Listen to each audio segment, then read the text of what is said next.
സച്ചിനയുടെ ഗർഭം. Big boss താരം സച്ന നൂറിന്റെ ഗർഭം ചില്ലറ പൊല്ലാപ്പുകളൊന്നുമല്ല സോഷ്യൽ മീഡിയയിൽ ഉണ്ടാക്കിയത്. സോഷ്യൽ മീഡിയയെ ഞെട്ടിച്ചു കളഞ്ഞു. അവിവാഹിത അല്ലെങ്കിൽ ഡിവോഴ്സായി ഭർത്താവുമായി പിരിഞ്ഞു നിൽക്കുന്ന സച്നയുടെ 9 ആഴ്ച ജീവനുള്ള 9 ആഴ്ച വളർച്ചയുള്ള ഗർഭം. സത്യം പറഞ്ഞാൽ ആ ഒരു മാസം യൂട്യൂബിനെയും സോഷ്യൽ മീഡിയയെ മൊത്തത്തിൽ കത്തിക്കുന്ന ഒരു വാർത്ത തന്നെയായിരുന്നു. അങ്ങോട്ടുമുള്ള പരസ്പരം വിമർശനങ്ങളും പരസ്പരമുള്ള ചെളിവാരി എറിയലുകളും ഒക്കെ ഇങ്ങനെ കണ്ടിന്യൂ ചെയ്തുകൊണ്ടേയിരുന്നു. എന്നാൽ പിന്നീട് അത് നിന്നു.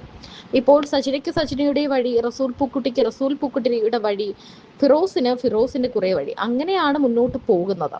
ശരിക്കും പറഞ്ഞാൽ എന്താണ് ഇവരുടെ ഒടുവിൽ സംഭവിച്ചത്?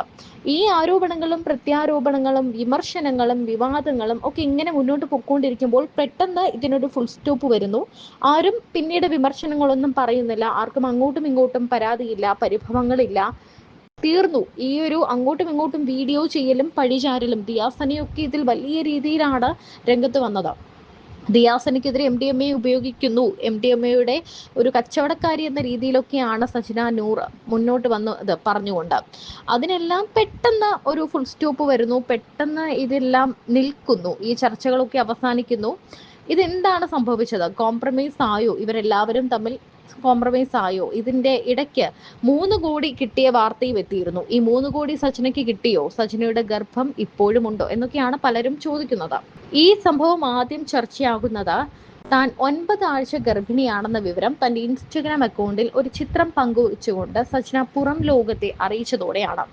സുഹൃത്തായ റസൂൽ പൂക്കുട്ടിയും ഈ ചിത്രത്തിലുണ്ട്. റസൂലിന്റെ കുട്ടിയാണിത് എന്ന് സച്ചിന ഉറപ്പിച്ചു പറയുന്നതും റസൂലും സച്ചിനയും തമ്മിലുള്ള ഫോൺ സംഭാഷണങ്ങളും നമ്മൾ കേട്ടു.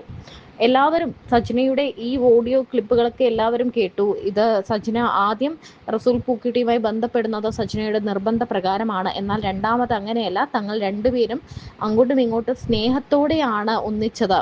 സ്നേഹത്തോടെ ചെയ്തിട്ടാണ് തങ്ങൾക്ക് കുട്ടി ഉണ്ടായത്. ആദ്യത്തെ ഒരു കുഞ്ഞുണ്ടായപ്പോൾ അതിനെ അബോർട്ട് ചെയ്തു എന്നും സച്ചിന പറയുന്നുണ്ട്.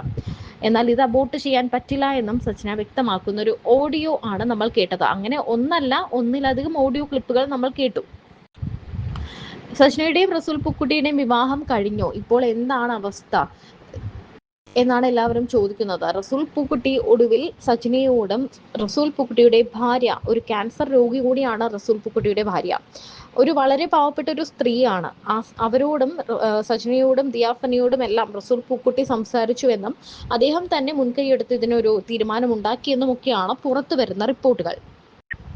എന്താണെങ്കിലും സച്ചിന ഇപ്പോൾ പുറത്ത് ഉദ്ഘാടനങ്ങൾക്കും പല കാര്യങ്ങൾക്കും, ഇന്റർവ്യൂസിനാണെങ്കിലും ഉദ്ഘാടനങ്ങൾക്കാണെങ്കിലും മോഡലിങ്ങിലാണെങ്കിലും സച്ചിന പിന്നെയും സജീവമാണ്.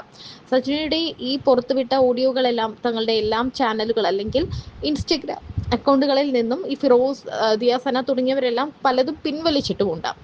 ഇവർ തമ്മിൽ ഒരു കോംപ്രമൈസ് ടോക്ക് റസൂൽ പൂക്കുട്ടി ഇടപെട്ട് നടത്തിയെന്നാണ് അറിയാൻ സാധിക്കുന്നത്. കാരണം അദ്ദേഹത്തിന്റെ കരിയറിനെ തന്നെ, അദ്ദേഹത്തിന്റെ കുടുംബത്തെയും കരിയറിനെയും ബാധിക്കുന്ന ഒരു വലിയ സംഭവം തന്നെയാണിത്. ഓസ്കാർ ജേതാവ് കൂടിയായ റസൂൽ പൂക്കുട്ടിക്ക് വലിയൊരു ഇമേജ് തന്നെ ഉണ്ട്. അദ്ദേഹത്തെ പറ്റി ഇതുവരെയും ഒരു അലിഗേഷൻസും നമ്മൾ കേട്ടിട്ടുമില്ല.